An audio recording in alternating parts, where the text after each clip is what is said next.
What is up, everybody? Welcome back to Underground STRS Season 2. And today I'm here with... Prod by PAPI. What's up, man? How you doing? Doing well. How are you, man? Good. I like the jacket. Thank you. Yeah, I actually designed this with Sunny. Yeah? So It's clean. It's simple, but it's clean. yeah, I mean the back just has the logo blown up. Mm-hmm. You know, simplicity. Yeah, that's what sells. It's Nice. aesthetically pleasing. That's what it is. Yeah, and I mean it goes with everything. You know, like I could throw this shit on going anywhere. Yeah, that's facts. That's most of the stuff I own and that I wear is just one color and then either the logo or just nothing on it. Just keep it simple so I can wear it with pretty much anything. Yeah, exactly. It just makes everything easier. Yeah, like this shirt. It's just got the logo right here, and I can wear it with like 10 different things. Yeah. Yeah, I feel that. But let's get right into it, man. I got a few things on my piece of paper right here that I've used for the past like 2 weeks. I got like 3 episodes worth, one right here, and then we open it up. I got more right there. But It's the grind, bro. It is. It's the grind. but I mean, let's just get into it. How'd you kind of start getting into music, start producing and all that? So my dad was a musician. He made like Spanish music, which is obviously completely different than like trap music and Yeah. hip hop. But I just grew up around music like my whole life. My mom, she used to blast music on the weekends, like cleaning the house and shit. Mm-hmm. So at a young age, I was like super interested in it. At one point in time, like I remember knowing like almost every word to like every song that was on the radio. Mm-hmm. I mean, this was back in like I don't know 2006 or some Yeah. shit. But I mean, like that was my first. That's when I first started getting really interested in music. And then like as soon as I started hitting like middle school, almost high school, I downloaded Audacity Mm-hmm. and I just started like making my own beats because at that time I didn't really know about like ripping stuff off YouTube. Yeah. So it was just easier to make my own stuff. I mean, they were terrible, but I mean, it was cool. Like I started off like rapping and stuff. But Yeah. it didn't really stick, and I got more comfortable with making beats than I did actually rapping because I just hated listening to my own voice. Mm-hmm. That I don't know, man. It just took off. Like started watching YouTube tutorials and stuff, and eventually, like I don't know, I started getting small placements here and there. Yeah. And what do you use now to make beats? FL20. Yeah. How do you like that? I mean, I like it. I like FL12 the best, but 20 honestly isn't bad. That's what I've been hearing. I know there's like a lot of controversy between 12 and 20. But honestly, like, I mean, it's minor. It's just minor shit. Mm-hmm. It's is like the it's like small stuff that you don't really realize until it's gone. Exactly. Yeah. Exactly. That would annoy me just because I would screw up so many times thinking like doing something that they don't have anymore. Yeah. That would get to me Well, really I mean, fast. Yeah, I mean, for me personally, it's more so like I don't know. I guess it really depends on what type of style of like beats that I'm making. Because if I'm making like boom bap, like slower stuff, I'm constantly dragging in like audio clips into the actual. I can't do the word right now, but versus like using the sequencer, like I use the sequencer whenever I'm making trap beats, but then when I'm making boom bap, it's just so many like drum fills or just random like sample, shit that I don't know. It's just with FL20, that's what I learned how to make beats on. Yeah. So I was just more accustomed to it. Yeah, for sure. The what's your kind of like favorite type of beat to make? Boom bap, definitely. Yeah. That's what I started on. Mm-hmm. Like I was really into like Wu-Tang, Pro Era, like that whole like '90s vibe. I was really, I don't know. It just like I gravitated towards it once I started listening to hip hop and stuff. Every time I get sick of making trap beats, I would spend like a whole week just making boom bap beats, sampling like crazy. It's just so much fun. Yeah, I mean it's refreshing too. I Yeah. mean there's so many different, you know, things that you can sample in the world. It's unlimited. So whenever you like get, I don't know, melody block or beat block, whatever the case may be, just working with samples, Yeah. you know, it like refreshes the brain almost. Yeah, for sure. And what so do you when you were kind of starting off, did you sell beats online and like having like through BeatStars or anything like that? I actually didn't start selling beats until this year. Really? So I, like I said before, I mean, I used to make beats just for myself. Mhm. And I mean, I made beats for like a couple of guys that I was in high school with. But overall, I just didn't even know that there was really a market for Yeah. selling beats other than obviously, you know, bigger producers. Mhm. And not until like 2018, 2019 did I start realizing that online, you know, like beat sales was a profitable market. Mhm. And I mean, at the time, I didn't really need the money, so I wasn't focused on selling beats. Yeah.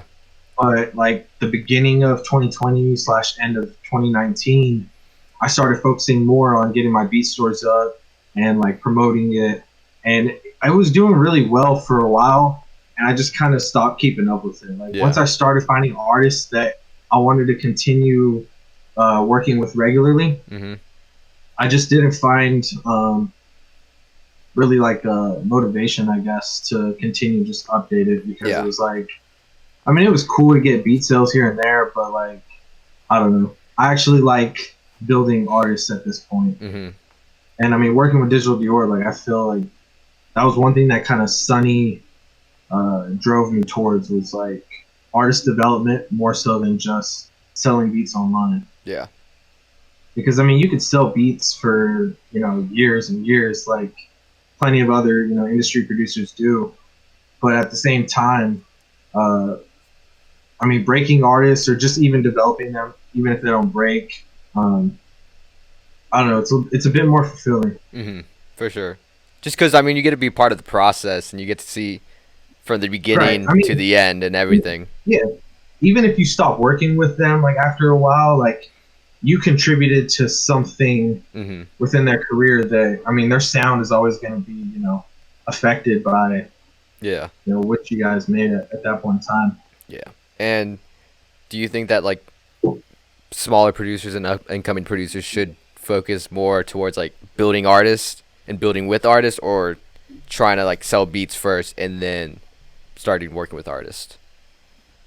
I feel like you can honestly do both. It really just depends on the individual, what Mhm. your specific goals are. Because my goals are mainly just to make it into the industry, um, continue to obviously work with smaller artists, but as well as, you know, being on big labels or big albums. Mhm. Um, but I feel like if you're starting off and you just want to make, you know, money, then I mean, yeah, beats, you know, beat sales or beat stores is the way to go. But a lot of people have issues with like marketing, you Mhm. know, themselves because there's so many producers out there that the beats like selling, you know, game or whatever you want to call it is just oversaturated. Yeah.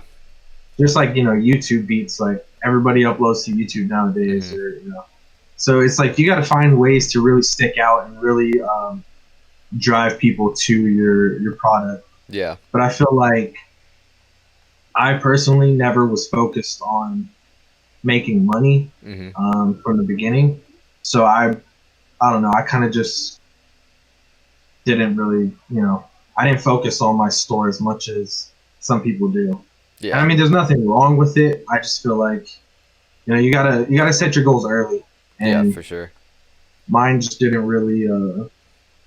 I don't know. Just having a beat store that I was constantly updating just wasn't in it for me because I would make so many beats, and if I put them on my beat store, I didn't want to send them out because, you know, someone else might have already bought a Mhm. lease for it or something, and if it ends up getting placed, then you got to go through a whole bunch of paperwork, and it just wasn't worth it in the Yeah. end.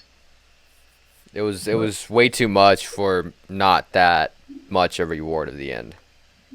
right, I Yeah. mean, money is nice, obviously, Mhm. but at the same time, you know, those selling leases is just, I don't know. It feels more like a temporary thing. I mean, you might hit the jackpot, and someone might blow up on your beat that they bought lease for.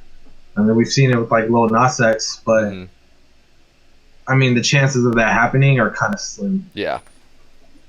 I would rather, like I said, find artists, start building them up, help them, grow their catalog, and then from that point, try to get them to blow up. For sure. And I mean, speaking of blowing up with artists and all that, did you have any production credits on the Young Goose album? Yeah, That's how you say it, right? Goss. Goss. Yeah. That's okay. I knew it was either Goose or Goss. I wasn't sure which one. It's all right. We always joke around with him and shit and call him Goose. Yeah, because whenever I produced. I'm sorry. Whenever I was looking it up to listen to it on Apple Music, I wasn't sure how you it wasn't showing up because I was spelling it wrong, and then I was like, wait, I don't think this is how you say it. It's probably how you probably say Goss. Yeah. It's all good, man. He's really cool about it. He's a good dude.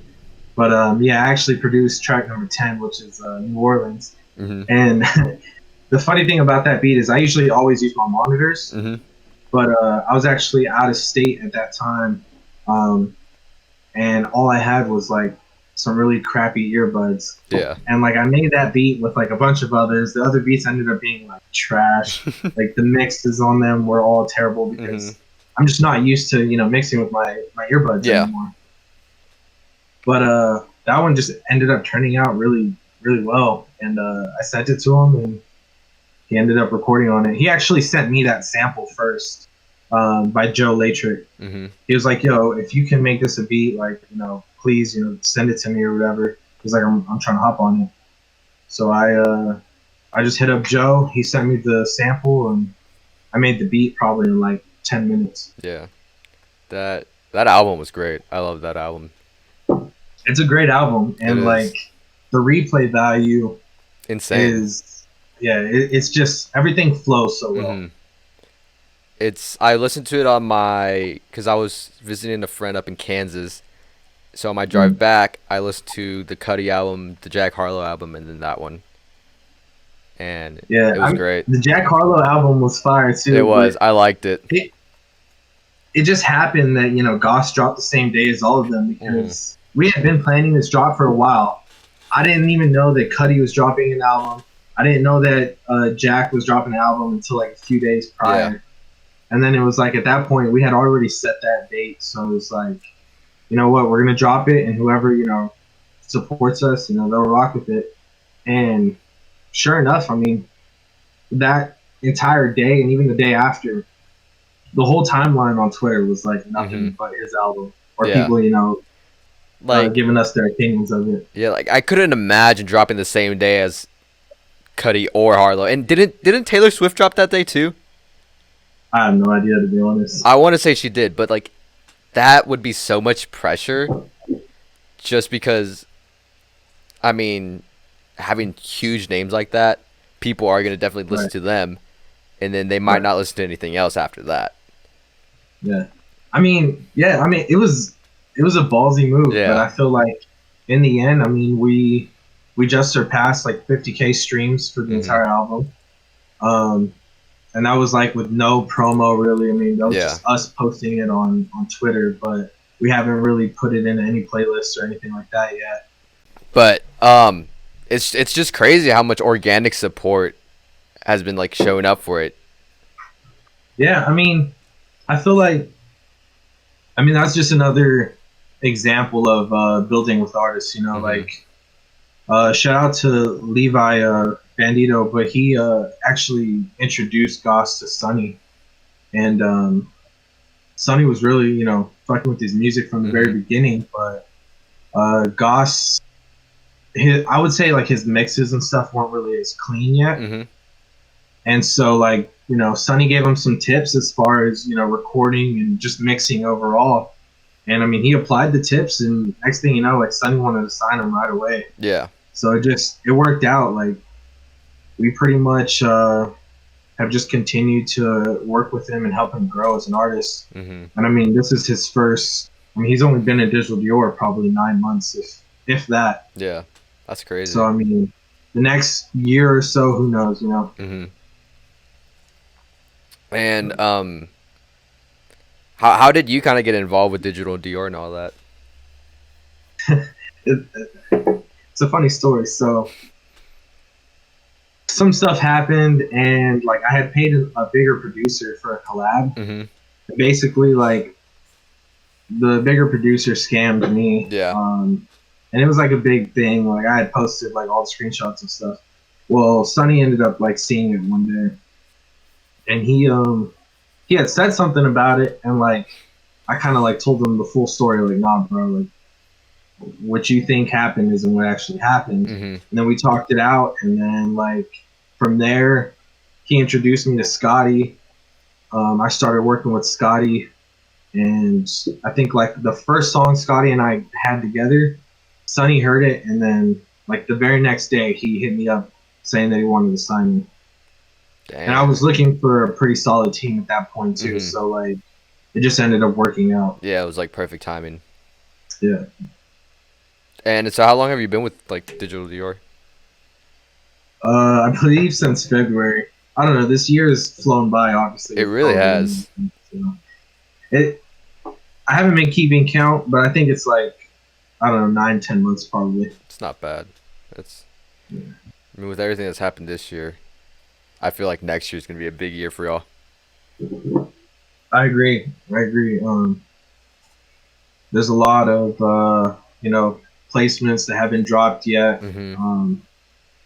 As far as like all the Digital Dior artists, a lot of projects that are still being made right now that are crazy good. Yeah.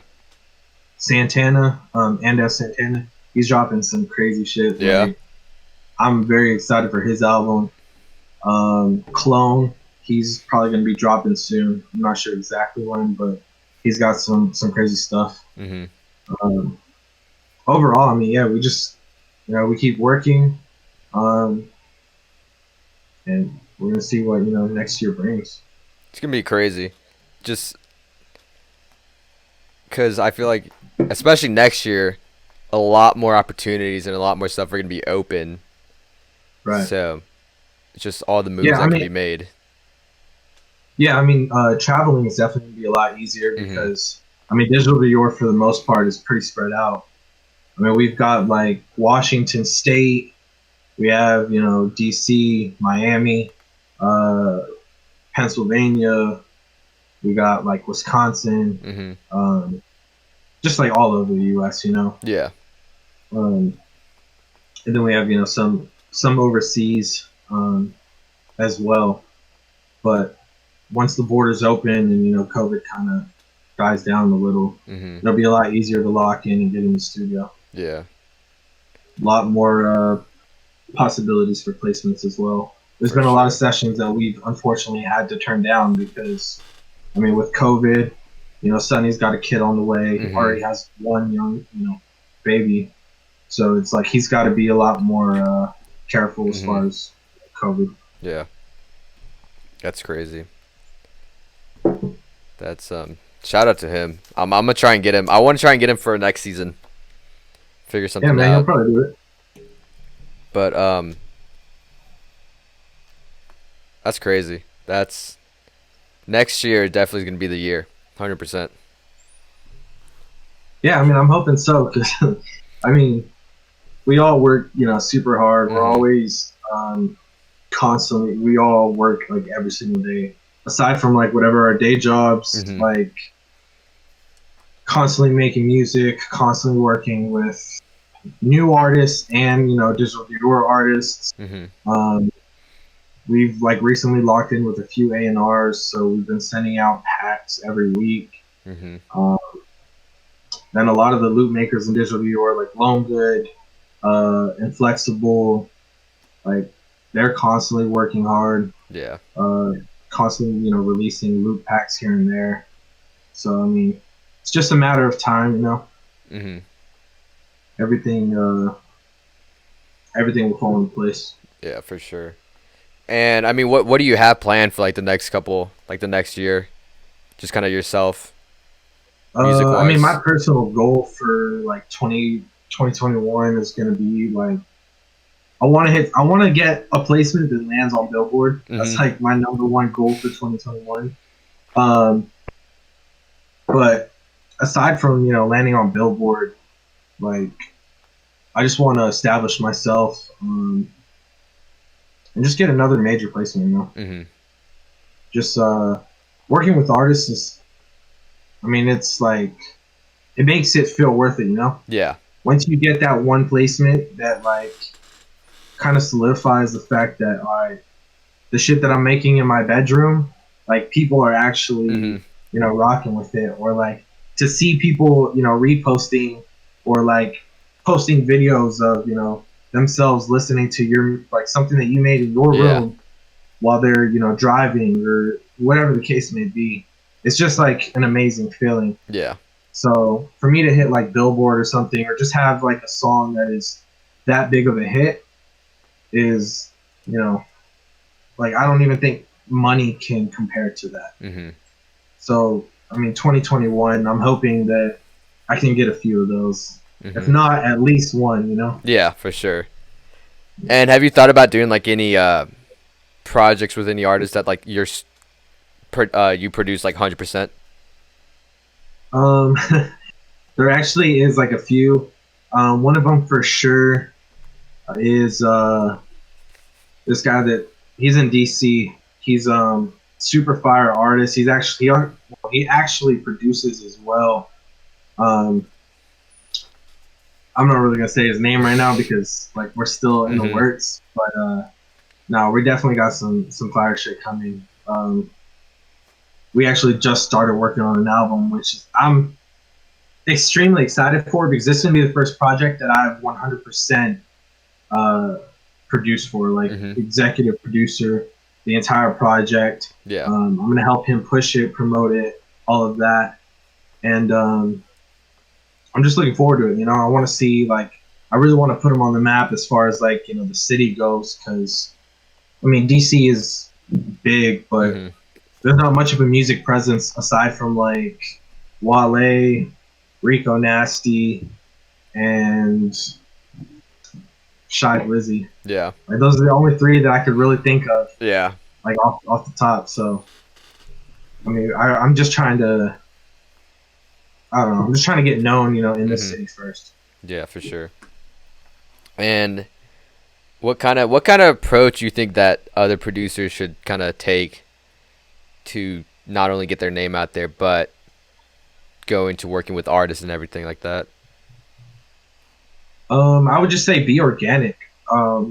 Be real. Like I hate when people hit me up to collab or ask for beats, and they either one they talk like robots, like the way that they word Mm-hmm. their sentence or whatever just sounds like I don't know, it just sounds like an automated message or Yeah. something. Like I hate that. Like I 9 times out of 10, I just delete the message. Like I don't respond or anything because Mm-hmm. it's like at that point I just feel like you're sending out a mass message Yeah. to me and 15 other people, and at that point you don't really want to work. You're just trying to get people to like it's clickbait. Mm-hmm. So I mean, I would just say be organic, be real.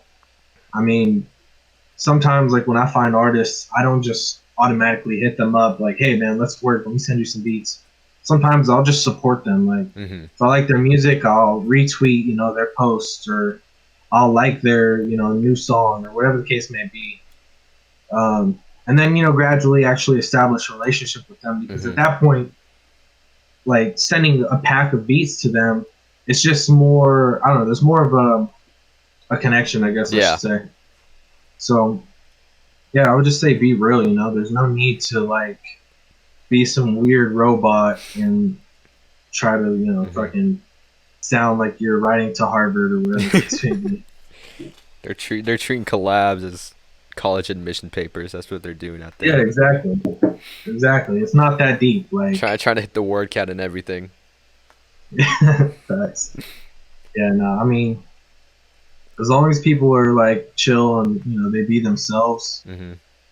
I mean that's all I can say.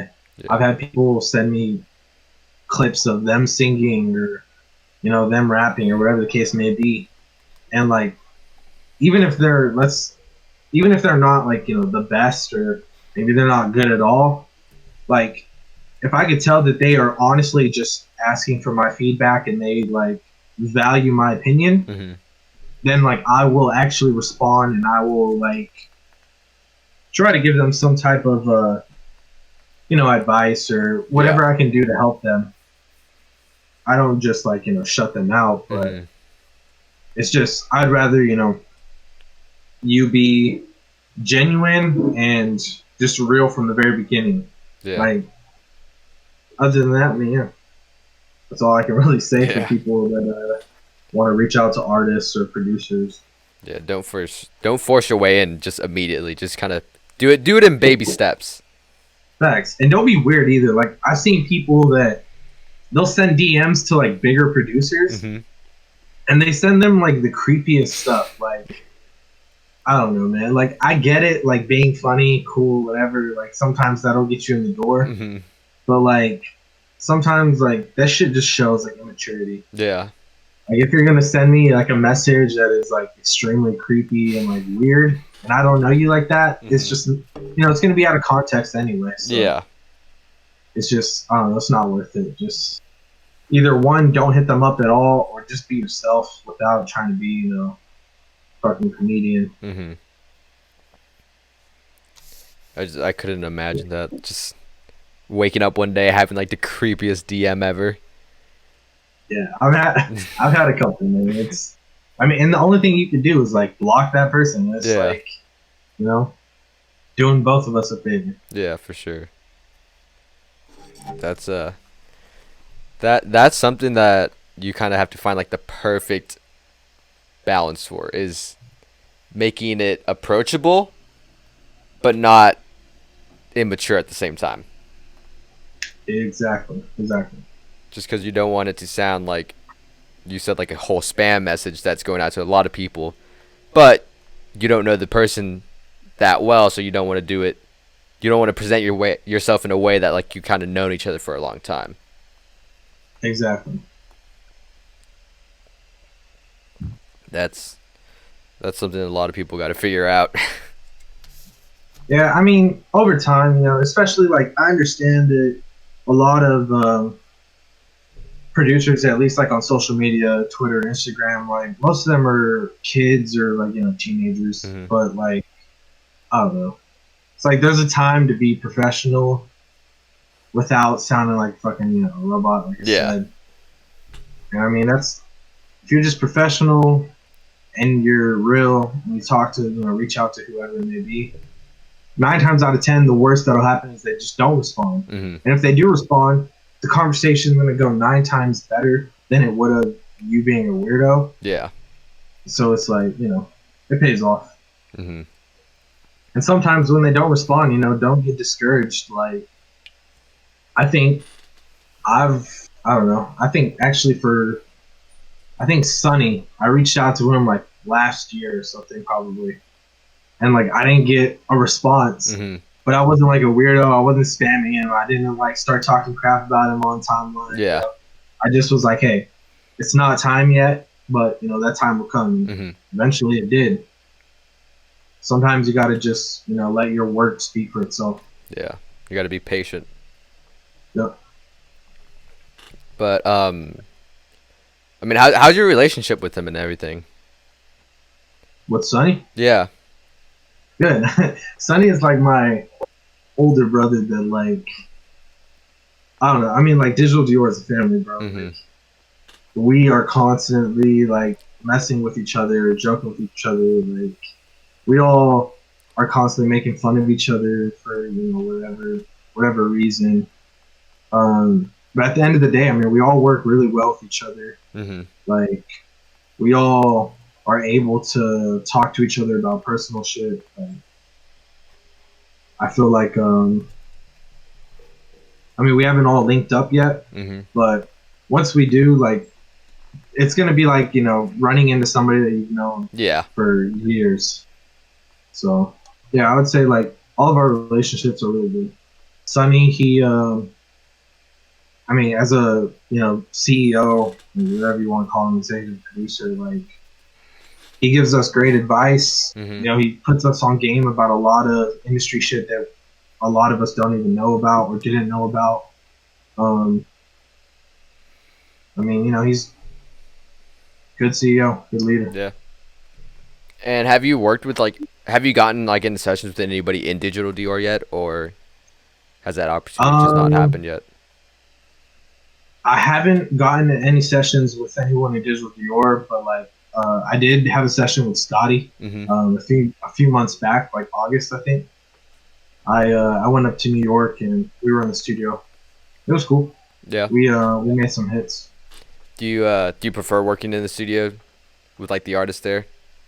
I do, but I feel like the atmosphere has to be right. Mm-hmm. Like one thing I realized just from doing a couple of sessions, like within the area here and with like going to like out of state, Mm-hmm. um, having people that you don't really know in the studio is like a buzzkill for me. Yeah. Like I want everybody that's in the studio to be like same page. Mm-hmm. I don't know. I just feel like they're like it throws the vibe off if like there's just like some random person in there. Like Yeah. I don't know. I don't really know how to like describe it, but it's just like at least for me personally, it just throws me off. Mm-hmm. But I definitely prefer being in the studio with an artist rather than like just sending them beats. Yeah. Because you can always like I mean there's always going to be something that the artist may not like about like a certain beat, Mm-hmm. and like if you could just pull it up and tweak it right then and there, it's a whole lot easier rather than them just saying okay, yeah, I don't like this beat and moving on to the next one. Mm-hmm. That's So true. I don't know, you have a lot more control, um and I mean I don't know, creative freedom. Like you could try new stuff when you're in the studio with an artist rather than, you know, if you're making beats, like I don't know, sometimes it just sending a pack just isn't as efficient. Mm-hmm. And has like working with artists in like studio kind of taught you anything new, making beats wise? You said working with artists in the studio. Yeah. Yeah, kind of. I mean, that's kind of how I learned to structure beats Mm-hmm. because, like, I don't know, people don't really talk too much about structuring as much as they do as like you know making loops or doing drums or whatever the case may be. Um, and I feel like structuring is kind of important because like some artists, they I don't want to say like they vibe more with like the way like a beat is structured, but Mm-hmm. like I don't know. In the studio, you can kind of get a feel like, all right, this person is rapping like this on this part. I'm gonna take the drums out for this like 4 bar section or whatever the case may be. Yeah. So I mean, I don't know. Being in sessions has really like taught me how to like I don't know, kind of finesse like a beat as far as like when a certain artist is gonna get on it or when I'm Mm-hmm. sending it to a certain artist. Yeah. And have you noticed kind of any trend wise for arranging? Um, Not really, to be honest. I haven't really listened to much music aside from like the new Jack Harlow album and a bunch of unreleased Digital Dior stuff. Mm-hmm. Like other than that, like I don't really listen to much music because I'm either one making new beats or new songs or whatever the case may be, or I'm just listening to stuff that we have in the stash or Mm-hmm. stuff that we've already released that a lot of people are messing with. So Yeah. that way we can continue to like you know, supply like what people are like or Mm-hmm. what people like or what people are listening to the most. Yeah. And I know it's like you still have like a good amount of projects left to drop from people in Digital Dior, but are y'all have y'all like said anything or like thinking about a whole like Digital Dior project? Yes, Yeah. that's actually funny. Sunny, I mean, we've been like brainstorming ideas for the album. Um, the album's gonna be crazy, I know that, but like, there's a few songs that we know for a fact are gonna be on it. But at this point, we just don't know um, like what we're gonna call it yet. Mm-hmm. We don't know who all we're gonna get on it. We don't know if we're gonna make it exclusively like just Digital Dior artists, Mm-hmm. or if it's gonna be just artists that we've worked with in the past. Yeah. Like we haven't completely set everything in stone, Yeah. but it's definitely coming. Like we'll probably release it in 2021. Yeah. Right now it's just the blueprint of it trying to be figured out. Yeah, right now we're just brainstorming, trying to see like what people like the most from us, Hmm. and trying new things. That's gonna be crazy. That's gonna be a crazy one for sure. Yeah, man. I mean, right now we're just trying to get our artists, buzzing a little bit, so Hmm. that way, once we drop the album, everybody's gonna be familiar. And even then, I mean, once we reach new listeners, they'll be able to go back and listen to the Goss album Yeah. or the Clone album or the Santana album. Like, I don't know. We're trying to kind of lay the foundation right now, Hmm. before we build the Yeah. mansion.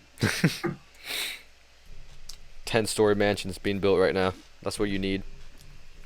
Hey, that's what we're trying to do. Eventually, we'll have a DD mansion there. Yeah. Eventually.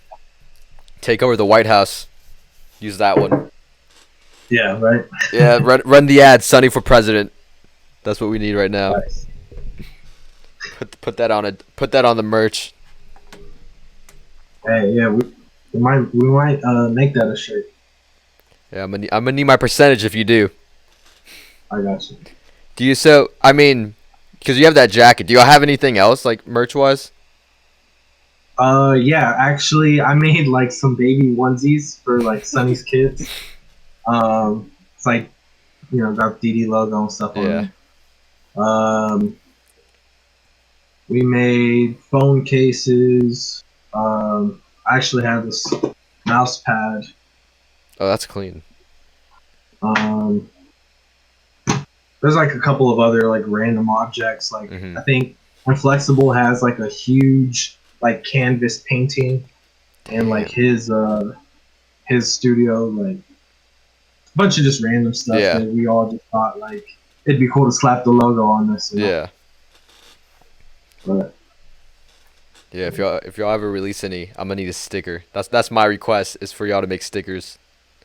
yeah, for sure. We actually we thought about it. We're just waiting for like the right moment. Hmm. Probably whenever we start, getting the album ready, Yeah. start trying to promote it. That'll be like the best way. Yeah. 'Cause I definitely I buy stickers for my computer. I have a ton on my speakers and everything too. Just because they're small, but they're also cool. And then if like someone I support has something I don't want to really buy, like a jacket or a shirt, I'll cop like 2 or Yeah. 3 stickers and smack them on my Yeah. stuff. Yeah, I mean, I do the same shit. Hmm. I haven't put any on my my new laptop, but my old laptop was covered in them. Yeah, I'm gonna start putting them on my Xbox. That's what I'm gonna start doing. Just cause it's kind of plain, just being like a black box. Yeah, So I gotta get some more stickers to do that with. yeah, I feel that, man. I'll definitely let you know whenever we start making them. Yes, sir. I'm gonna be the first one to buy it. 100%. I'm gonna be in that line. I appreciate it. But we got a couple things left. One is I asked this last episode or 2 episodes ago. I'm gonna start asking it every episode because it's just an interesting question. But how did you get your name? That's a good one. All right, so my name. Growing up, being Puerto Rican, Hmm. all like my aunts and my mom, um, even like my grandma, like they always call me Papi. Like that's just a Latino thing. Yeah.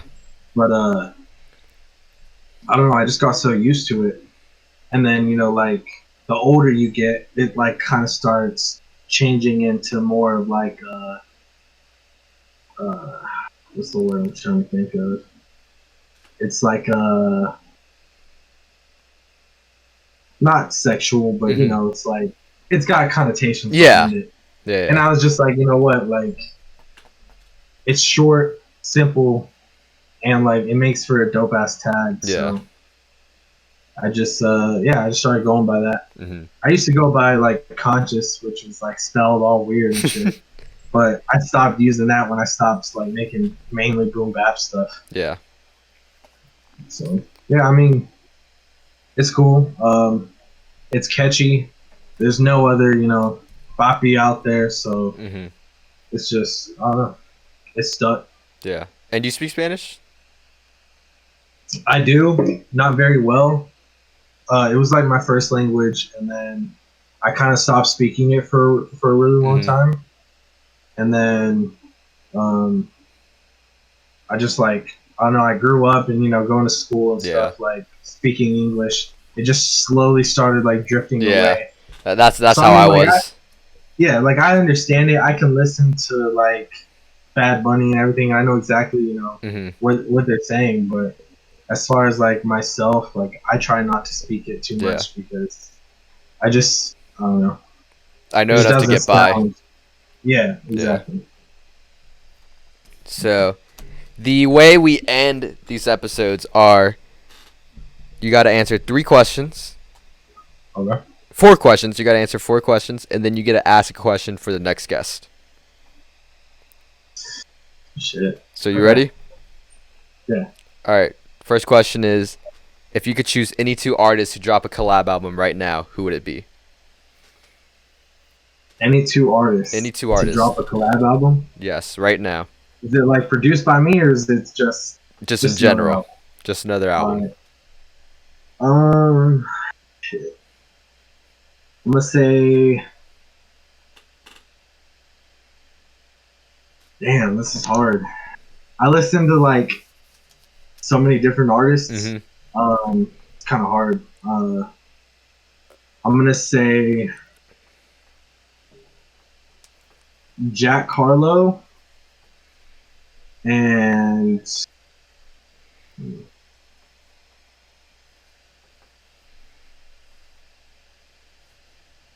Jack Harlow and Drake. I mean, granted, like Drake is obviously on a Mm-hmm. different tier than Jack Harlow, but I feel like with the slower stuff that Jack Harlow makes, I think Drake and him would make like a really good like Yeah. not R&B but like almost R&B Yeah. ish album.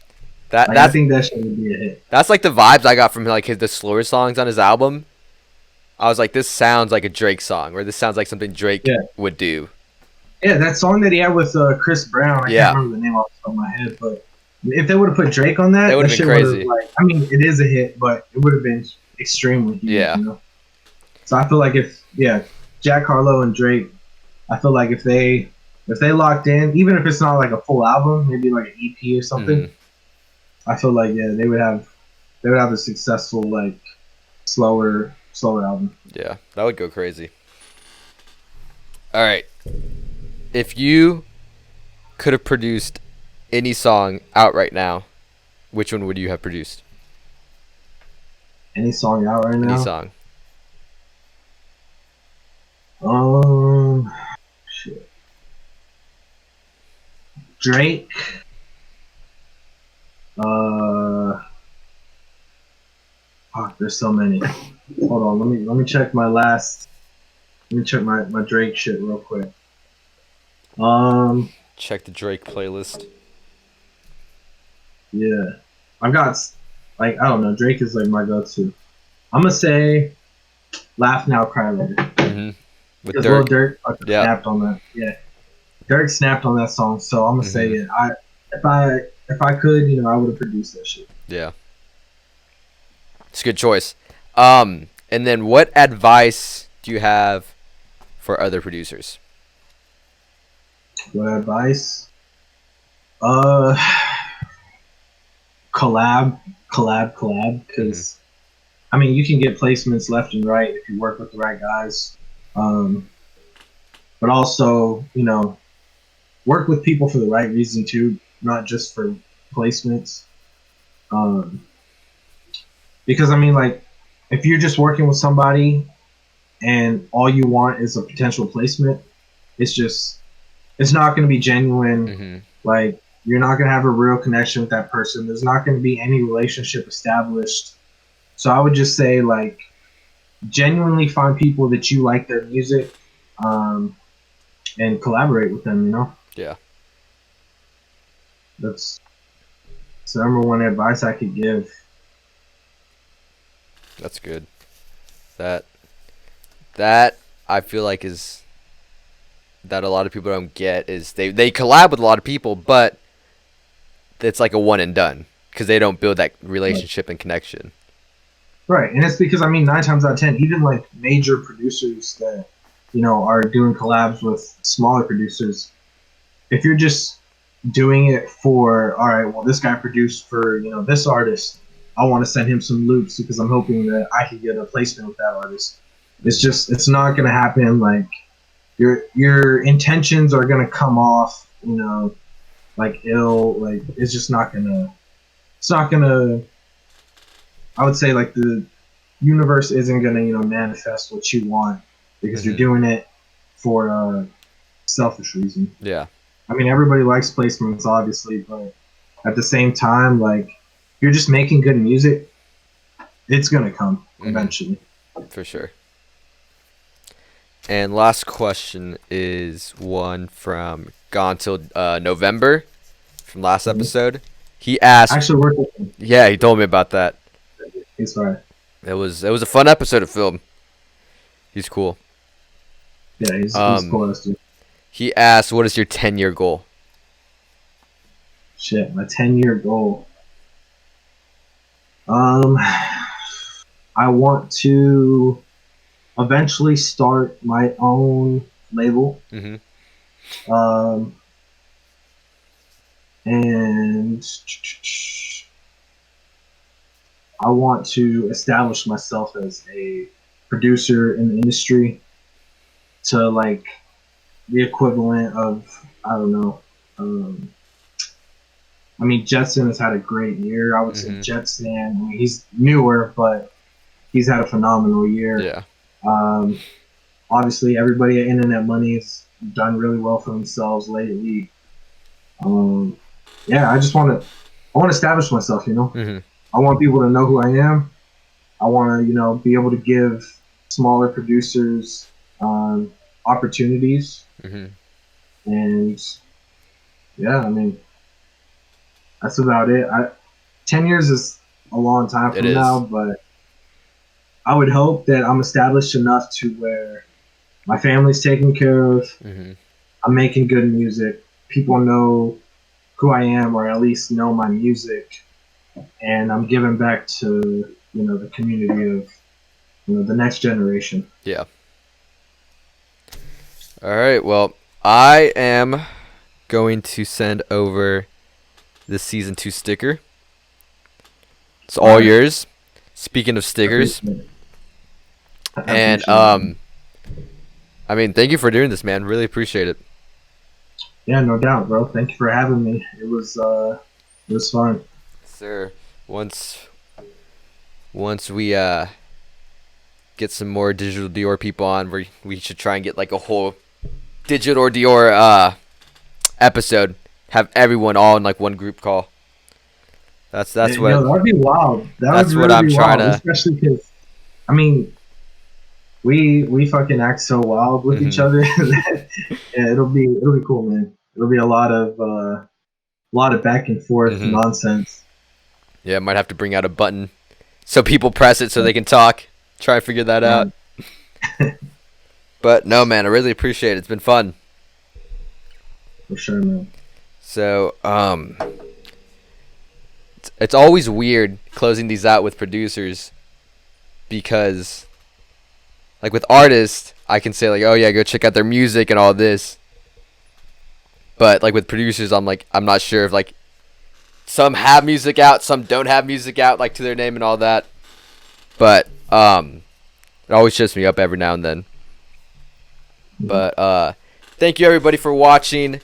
Make sure you go check out all his stuff. Twitter. You on Instagram? You should be on Instagram, right? Yeah, I'm on Instagram. Yeah. PROD by PAPI. On everything? There's a period. PROD, period, yeah. Period, PAPI.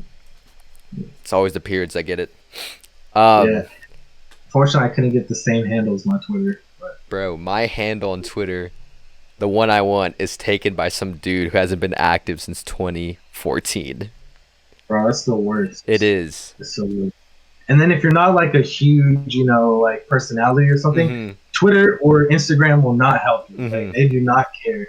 Same thing with Instagram. My Instagram it's not even taken. I guess like the account got deactivated, but the name is still kind of like tied to them. So even though no one really has it, I can't take it because it's someone's has it but doesn't. It's so stupid. Yeah, that's fucked up. I've tried figuring it out. I've DM'd Instagram like every day for like a whole week trying to figure it out. I've emailed them just because it'd be so nice to have it. Right. Because no one has it, but it's like tied to like a deactivated account, so I can't get it. It's stupid.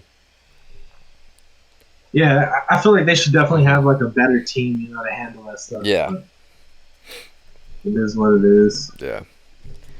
But anyways, thank you all for watching. All his links will be in the description below. And we will catch y'all. Today's Friday. This goes up Monday. We will catch y'all Friday.